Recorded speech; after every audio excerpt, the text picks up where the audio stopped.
Hey guys, it's Elena. Today we're doing a very quick tutorial on how to make a wreath using my new Greenery brushes for Procreate. I will be showing you how to create each element of Greenery in a new layer and how to use my special solidifier brush on each layer in order to make sure the elements look solid and are standing out even when they're stacked on top of each other. So let's go ahead and get started.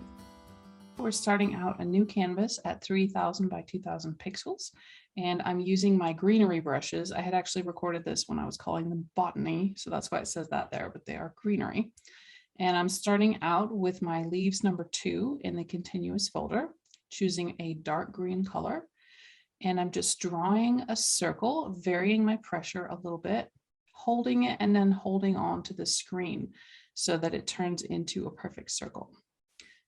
So now I'm making a new layer above that, and I'll choose another brush. So I went ahead and decided to go with leaves number 9, also in the continuous folder. And I'm switching up to a more bluish green color, just to have a change of color.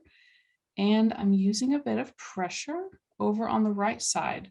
Again, making a circle, holding my finger on the screen so that it goes into a perfect circle. Now we're making another layer and choosing another brush. And we're going to go with the miner's lettuce brush. And that's the actual name of the plant that I collected for this. I don't have that for all of them, but I thought that was kind of a cool name. So I'm going with a lighter green, again, drawing a circle, holding, and I didn't make that one into a perfect circle. You don't really have to do that every time. That's just optional. But I've made a new layer, and now I'm choosing field grass number 2 from the continuous folder. I'm just choosing different greens each time and adding that one to this circle. That one kind of looks like some weeds and straws, and adding a new layer. And this brush will be leaves number 3 and just choosing a different green. Again, focusing on the right side because that is kind of becoming a focus area. So I didn't even make a perfect circle with those. I just put some leaves on the right side. So now tapping that layer I just made and select. So now this is selected. I'm going into my colors and double tapping by the white to select white. And we're going to go all the way down to the bottom of the brush set to the one that is called solidifier. And this is a very special brush that I've added to this to help you make the layers look more solid when you use it with white. So I'm just kind of going in there while it's still selected. A couple of passes, going through a couple of passes, lifting the brush, going again, and you can see that the leaves have become solid now. So I'm turning off the selection, and I'll do this on each layer. So now I'm going down to the layer below, tap, select. That's the field grass layer. And I actually wasn't sure if I wanted to use the solidifier on this one, but I just went ahead and did it because it's such a skinny plant that it probably wasn't necessary, but I just went ahead and did it. So I'm going down a layer, select, and then making sure I'm on solidifier, making sure I'm still in white. This is the miner's lettuce layer. And I'm just lifting the pen and going again through several passes all the way around. And you can see that it starts to get brighter and it's not see-through anymore. So now I've gone to the second to the last layer, tap it, select, make sure I'm still with my solidifier brush and in white. And it's hard to see what's happening on this because it's actually kind of hidden below everything else. And I might actually change the order of that layer in a minute here.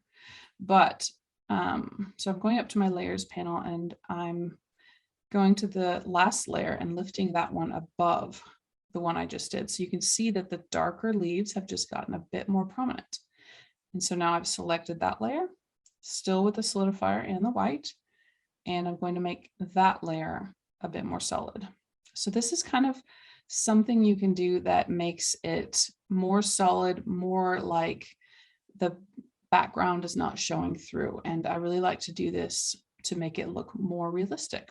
So I've added a new layer on top now, and I'm choosing another dark green. And I think I will go ahead and add a little bit more to this. So I've chosen the brush called Bud from the continuous folder. And I'm adding just, instead of going around in a circle, I'm kind of adding these as little twigs, like I've kind of woven them into this wreath.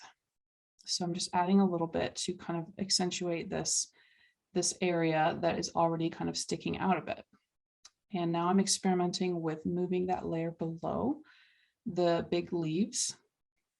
So now I'm adding a new layer. I just wanted to put some ferns in here. So I'm choosing a green and scrolling down to my build a fern section in order to choose fern number 6. So I'm adding these in the layer on top of everything at first, but then I will later put them below.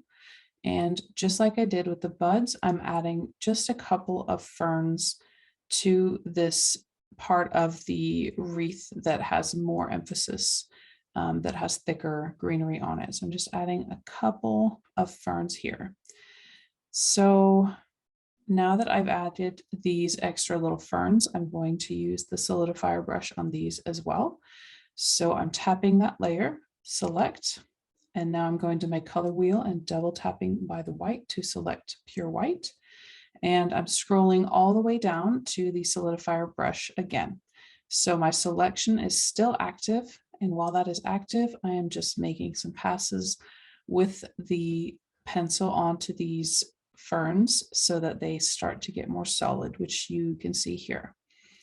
So I'm tapping over there to turn off my selection, and then I'm bringing this layer down below the top layer again. I just like how it looks with these big leaves on top. So that concludes our little wreath tutorial for today. This is a really versatile concept, not just for Christmas, in my opinion. I was thinking about how it would be fun to do a wreath made out of palm leaves or more of a jungle themed wreath. You could do a more Christmassy one with the evergreen leaves as well. There's really a lot of options. I like the idea of having part of it be a little bulkier than the other part so that it's kind of lopsided and you have a focal point in your wreath. You can use it with lettering, with other kinds of drawings as well. So I hope that this was helpful. I hope you enjoyed it, and thank you so much for watching, and I'll see you next time.